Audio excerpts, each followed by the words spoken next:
छोटे से उत्तर दीजिए आप। उदाहरण के तौर पर ओपीएस रेवड़ी है कि नहीं? एकदम रेवड़ी टाइप की है। रेवड़ी है ओपीएस? एकदम है। पक्का सर? पक्का।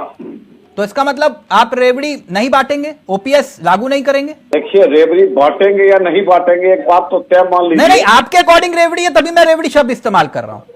देखिए, कोई भी ऐसा चीज जो अतिरिक्त लाभ देता है, चाहे वो जिस भी सरकार के माध्यम से आया हुआ हो, हम उसको रेवड़ी कहते हैं। जो आप बांटते हैं वो रेवड़ी की श्रेणी में नहीं आता, ओपीएस रेवड़ी की श्रेणी में आता है। एक बार मैं बता रहा हूं सर, सुन लीजिए। नहीं, जो आप कर्जे उद्योगपतियों के माफ करते हैं वो रेवड़ी में नहीं आता, लेकिन सरकारी कर्मचारी अगर अपनी पुरानी पेंशन मांगे तो वो रेवड़ी में आता है। आपको एक बात आप देखिए, उद्योगपति और कर्मचारी को बार बार आप तुलना करते हैं। उद्योगपति के साथ एक मिनट सर, क्यों सरकारी कर्मचारी क्या देश की सेवा नहीं करते क्या? एक मिनट सुनिए, सेवा नहीं है, नौकरी की बात कीजिए आप। जो नौकरी करता है वो सिर्फ नौकरी कर रहा है। अच्छा, उसका सेवा मतलब होता है कि वहां पर कोई अर्थ लाभ ना हो रहा हो। जो नौकरी कर रहा है वो काम के बदले पैसा ले रहा है। राजनेता भी तो सेवा करते हैं ना, तो फिर उनको पेंशन क्यों मिलती है? राजनेता आप क्यों लेते हैं फिर पेंशन? आपको एक राजनेता सुनिए, एक राजनेता के करीब जाइएगा। हाँ। तो जब उसके घर पर हजारों लोग चाय पीने के लिए आते हैं, जब वो रिटायर हो जाता है तो उसके बावजूद, एक मिनट भाई साहब, एक मिनट सुनिए, आप जो राजनेता रहेगा ना उसके दृष्टिकोण से समझने की आवश्यकता है। आप सेवा कर रहे हैं, जनसेवा जनसेवा कहेंगे। देखिए नहीं, और जो अग्निवीर है, आप वो जनसेवा नहीं है? वो तो बॉर्डर पर जाकर लड़ेगा, उसकी पेंशन का फिर क्या?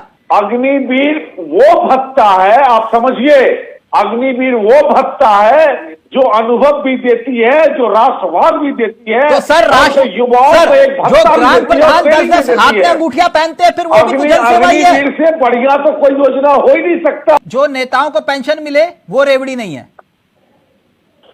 चावला साहब, आप एक नेता के घर पे जाके देखिए, 1000 कप चाय जब पिलाने पड़ते हैं ना चावला साहब, संजय जी, जो लोग जाते हैं आप उनको 1 कप चाय तो पिलाओगे।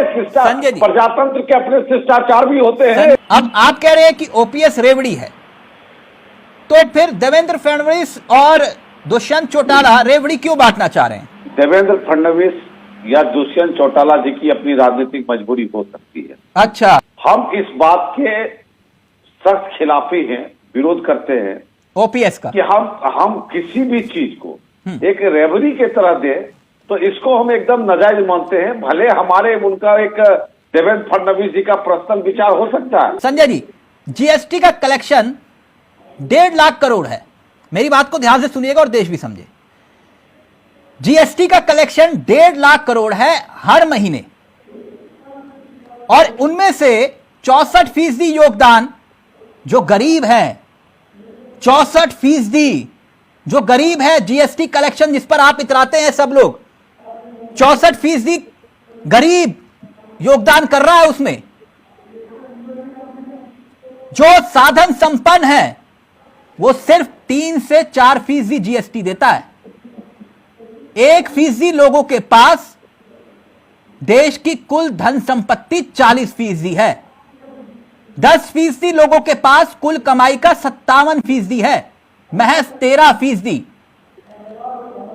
50% लोगों के पास है। यह मेरा आंकड़ा भी नहीं है, गायत्री घोष बोलेगा, आप काट भी नहीं पाएंगे, है ना? तो ये एक समानता की बात नहीं आ रही ना फिर संजय जी। जो अमीर है फिर वो तो अमीर होता जा रहा है, और फिर कह रहे कि आपकी पुरानी पेंशन योजना जो है वो रेवड़ी है। मेरी बात समझिएगा, तो एक तरफ तो पैसे मिल नहीं रहे हैं, और एक तरफ जो जिंदगी भर काम किया है उसको हम 2 लाख, 3 लाख, 2.5 लाख, 4 लाख हम पेंशन के रूप में दे रहे हैं। संजय जी, कुल मिलाकर आप ये कह रहे हैं कि ओपीएस बीजेपी लागू नहीं करेगी, चाहे कुछ भी हो जाए? नहीं करनी चाहिए, नहीं करनी चाहिए एकदम।